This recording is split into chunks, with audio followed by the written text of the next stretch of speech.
നമസ്കാരം. നമ്മുടെ പ്രതിപക്ഷ നേതാവ് സഖാവ് പിണറായി വിജയന്റെ മകൾ വീണയുമായി ബന്ധപ്പെട്ട് ഇ ഡി റെയ്ഡ് നടത്തുകയും ചോദ്യം ചെയ്യുകയും ചെയ്ത വാർത്ത നമുക്കറിയാലോ. അന്ന് ഇ ഡിയെ തടഞ്ഞ് കൊല്ലാൻ ശ്രമിച്ച 300 പ്രതികളുണ്ട്. അതിൽ 26 പേര് ജയിലിലായിരുന്നു, ജാമ്യം കിട്ടാതെ ജയിലിലായിരുന്നു. അതിൽ ഒരാൾക്ക് ജാമ്യം കിട്ടിയിട്ടുണ്ട്. അതെങ്ങനെ ജാമ്യം കിട്ടി എന്നാണ് ഇപ്പോഴത്തെ വിവാദം. ഇ ഡി കേസിൽ യഥാർത്ഥത്തിൽ അട്ടിമറി നടക്കുന്നുണ്ടോ? ആരാണ് ഈ വിവാദത്തിലായിട്ടുള്ള ഗീനാകുമാരി? ഈ ഗീനാകുമാരിയാണ് മിണ്ടാതെ വായമൂടി നിന്ന് പ്രതിക്ക് ജാമ്യം കിട്ടുന്നതിന് സഹായിച്ചത്. കോടതിയിൽ നിന്ന് ഈ പുറത്തു വരുന്നത് അത്യന്തം നാടകീയമായിട്ടുള്ള വാർത്തകളാണ്. ഇ ഡി എൻഫോഴ്സ്മെന്റ് ഡയറക്ടറേറ്റ് ഉദ്യോഗസ്ഥരെ ആക്രമിച്ച കേസിൽ 9ാം പ്രതിക്ക് വളരെ എളുപ്പത്തിൽ ജാമ്യം ലഭിക്കുന്നു. പോലീസിനെ പോലും ഞെട്ടിച്ചുകൊണ്ട് പ്രതിക്ക് അനുകൂലമായിട്ട് നിലപാടെടുത്തത് മറ്റാരുമല്ല, സർക്കാർ നിയോഗിച്ച പബ്ലിക് പ്രോസിക്യൂട്ടർ ടി ഗീനാകുമാരി തന്നെയാണ്. മനസ്സിലാക്കുന്നത്. സ്വന്തം പോലീസ് ജാമ്യത്തെ എതിർക്കുമ്പോൾ പ്രോസിക്യൂട്ടർ കോടതിയിൽ മൗനം പാലിച്ചത് എന്തിനാ? ഈ 9ാം പ്രതിക്ക് എളുപ്പത്തിൽ ജാമ്യം ലഭിക്കാൻ ഇടയായിട്ടുള്ള സാഹചര്യം ഒരുക്കിയ ഗീനാകുമാരി, മിണ്ടാതെ എന്നുള്ള ഗീനാകുമാരി, അവർ ഈ പദവിയിൽ എത്തുന്നത് വരെ സഞ്ചരിച്ച ചില വഴികളുണ്ട്. ആ വഴികൾ തന്നെയാണ് അതിന്റെ ഉത്തരം.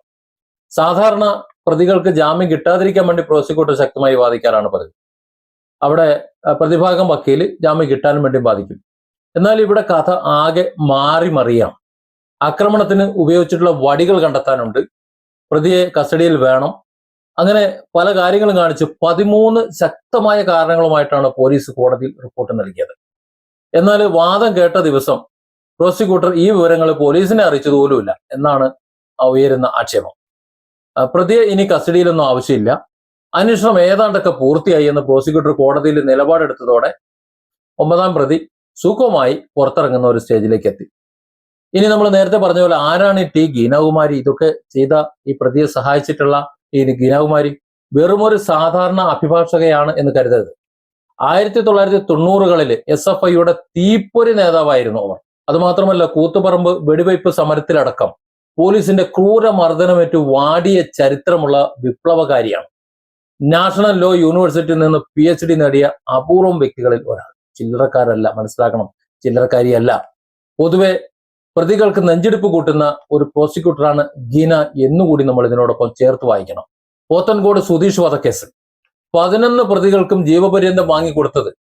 പിന്നെ വെഞ്ഞാറമൂട് ഇരട്ടക്കൊലപാതക കേസ്, അത് വാദിച്ചത്. അടുത്തിടെ മനോരമ വധക്കേസ് ഉണ്ടല്ലോ, ആ വധക്കേസിലെ പ്രതിക്ക് ശിക്ഷ ഉറപ്പാക്കിയത്. ഇതൊക്കെ ഇവരുടെ മൂർച്ചയേറിയ വാദങ്ങളാണ്.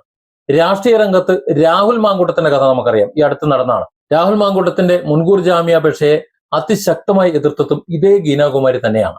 അതുകൊണ്ട് തന്നെ ഇങ്ങനെ ഒരു പ്രോസിക്യൂട്ടർ ഇ.ഡി. കേസിൽ എന്തിനാണ് അയഞ്ഞ നിലപാടെടുത്തത് എന്ന ഒരു ചോദ്യമുണ്ട്. അത് നിയമവൃത്തങ്ങളെ പോലും അമ്പരപ്പിക്കുന്ന ഒരു ചോദ്യമാണ്.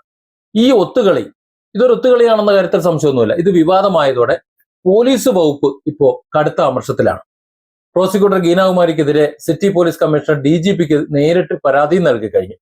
ഈ കേസിൽ നിന്ന് ഇവരെ അടിയന്തരമായി മാറ്റണമെന്നാണ് പോലീസിന്റെ ആവശ്യം. ഒപ്പം പ്രതിക്ക് ലഭിച്ചിട്ടുള്ള ജാമ്യം റദ്ദാക്കാൻ വേണ്ടി സർക്കാർ ഹൈക്കോടതിയിൽ സമീപിക്കാൻ ഒരുങ്ങുകയുമാണ്. ഇതിനിടയിൽ ഇ.ഡി. തന്നെ ഈ കേസിൽ കക്ഷി ചേരാൻ കോടതിയിൽ അപേക്ഷ നൽകിയിട്ടുണ്ട് എന്ന മറ്റൊരു വാർത്തയും വരുന്നു. ഈ കേസിൽ കള്ളക്കളി, അട്ടിമറി ഇതൊക്കെ നടക്കുന്നുണ്ട് എന്ന വലിയ ഒരു സംശയം എൻഫോഴ്സ്മെന്റ് ഡയറക്ടറേറ്റിനുണ്ട്. അതുകൊണ്ട് തന്നെ ഈ കേസിൽ കക്ഷി ചേരാൻ അനുമതി ചോദിച്ച് ഇ.ഡിയുടെ അസിസ്റ്റന്റ് ഡയറക്ടർ സനത് റെഡ്ഡി നേരിട്ടാണ് കോടതിയിൽ ഹർജി നൽകിയിരിക്കുന്നത്. കോടതിയിൽ പ്രോസിക്യൂട്ടർ സ്വീകരിച്ചിട്ടുള്ള ദുരൂഹമായ നിലപാട് അത് അന്വേഷണത്തെ അട്ടിമറിക്കാൻ വേണ്ടിയാണ് എന്ന് ഇ.ഡി. പരസ്യമായി ആരോപിക്കുന്നുമുണ്ട്. ആക്രമണത്തിന് പിന്നിലെ യഥാർത്ഥ ഗൂഢാലോചന അതുകൊണ്ട് തന്നെ പുറത്തു വരാൻ ചിലപ്പോൾ ബുദ്ധിമുട്ടും. അത് പുറത്തു വരണം, അത് പുറത്തു വരേണ്ടതുണ്ട് എന്നും പ്രധാന പ്രതികൾ പലരും ഇപ്പോ പുറത്താണ് നിൽക്കുന്നത് എന്നും ഇ.ഡി. കോടതിയെ അറിയിച്ചിട്ടുമുണ്ട്. ചുരുക്കത്തിൽ പറഞ്ഞാൽ ഈ കേസിൽ ഇതുവരെ നടന്ന കളികളൊക്കെ മാറാൻ പോവുകയാണ്. പല കളികളും പല കള്ളക്കളികളും ഒക്കെ ഇതിനോട് നടന്നിട്ടുണ്ട്. ആ കളികളെല്ലാം മാറാൻ പോവുകയാണ്. ലോക്കൽ പോലീസിന്റെ കണ്ണും വെട്ടിച്ച് പ്രോസിക്യൂട്ടറെ കൂട്ടും പിടിച്ച് ജാമ്യത്തിലിറങ്ങിയ പ്രതിക്ക് അതിന് പിന്നിൽ നിന്ന് ചരട് വലിച്ച വമ്പന്മാർക്ക് അവർക്കൊക്കെ കൃത്യമായ പണി പിന്നാലെ വരുന്നുണ്ട് എന്ന് ഉറപ്പ്. കാരണം കളി ഇനി നിയന്ത്രിക്കുന്നത് എൻഫോഴ്സ്മെന്റ് ഡയറക്ടറേറ്റ് ആണ്. കേന്ദ്ര ഏജൻസികളെ തൊട്ടാൽ കളി എവിടെ വരെ പോകുമെന്ന് നമുക്ക് എല്ലാവർക്കും അറിയാം. അന്വേഷണം അട്ടിമറിക്കാൻ നോക്കിയവർക്കും അക്രമികളെ സംരക്ഷിക്കാൻ കൂട്ടുനിന്നവർക്കും ഇനി വരും ദിവസങ്ങളിൽ ഇ.ഡിയുടെ വക ശക്തമായ മറുപടിയും നടപടിയും നിലപാടും ഒക്കെ പ്രതീക്ഷിക്കാം. ഇവിടെ കേരള പോലീസും ഇ.ഡിയും ഒരുപോലെ പ്രോസിക്യൂഷനെതിരെ തിരിയുമ്പോൾ ഈ കേസിൽ എങ്ങോട്ടാണ് തിരിയുക എന്നൊരു ആകാംക്ഷയുണ്ട്. അതിനൊരു വ്യക്തമായ കാരണമുണ്ട്. അതിനുള്ള ചോദ്യം ഇതുവരെ നമ്മുടെ മലയാള മാധ്യമങ്ങൾ സംസാരിച്ച് തുടങ്ങിയിട്ടില്ല, അല്ലെങ്കിൽ ഇവിടെ സമൂഹത്തിൽ അധികം ചർച്ചയായിട്ടില്ല. ഞാൻ നിങ്ങളോട് ചോദിക്കുകയാണ്, പ്രതികളെ, അതായത് ഈ കേസിലെ പ്രതികളെ സഹായിക്കുന്ന യഥാർത്ഥ മാസ്റ്റർ മൈൻഡ് ആരാണ്? യഥാർത്ഥ മാസ്റ്റർ മൈൻഡ്. ഇപ്പോ വീണ വിജയന്റെ എക്സാലോജി കേസ് എടുക്കുകയാണെന്നുണ്ടെങ്കിൽ വീണ വിജയന് ആ കമ്പനിയുമായി സത്യത്തിൽ ഒരു വിവരമില്ല. വീണയ്ക്ക് ഒരു കമ്പനി ഉണ്ടാക്കി കൊടുത്തു, ആ കമ്പനിയുടെ ഓണറായിട്ട് വീണ ഇരുന്നു, മറ്റാരൊക്കെ അതിലൂടെ വീണയുടെ അക്കൗണ്ടിലൂടെ കമ്പനിയിലൂടെ ഇടപാടുകൾ നടത്തി. അതിലപ്പുറത്തേക്ക് വീണയ്ക്കൊന്നും അറിയില്ല. ഇത് സത്യമാണെന്നാണ് നമുക്ക് തോന്നുന്നത്. പക്ഷെ പ്രതിയായി വീണ നിൽക്കുന്നു, വീണ മറുപടി പറഞ്ഞു പറ്റൂ, അത് മറ്റൊരു ഒരു സത്യം. അതുപോലെ ഇവിടെ ഈ പ്രതികളെ സഹായിക്കുന്നുണ്ട്, അതുപോലെ പ്രോസിക്യൂട്ടർ വരെ സ്വാധീനിക്കുന്നുണ്ട്. ഇതൊക്കെ നടക്കണമെന്നുണ്ടെങ്കിൽ ഒരു മാസ്റ്റർ മൈൻഡ് വേണം. ആരാണ് ആ മാസ്റ്റർ മൈൻഡ്? നിങ്ങളുടെ മനസ്സിൽ തോന്നുന്നുണ്ടെങ്കിൽ നിങ്ങൾ കമന്റ് ബോക്സിൽ ആരായിരിക്കും ആ മാസ്റ്റർ മൈൻഡ് എന്ന് രേഖപ്പെടുത്തും. Different angles. Don't forget to subscribe and support this channel.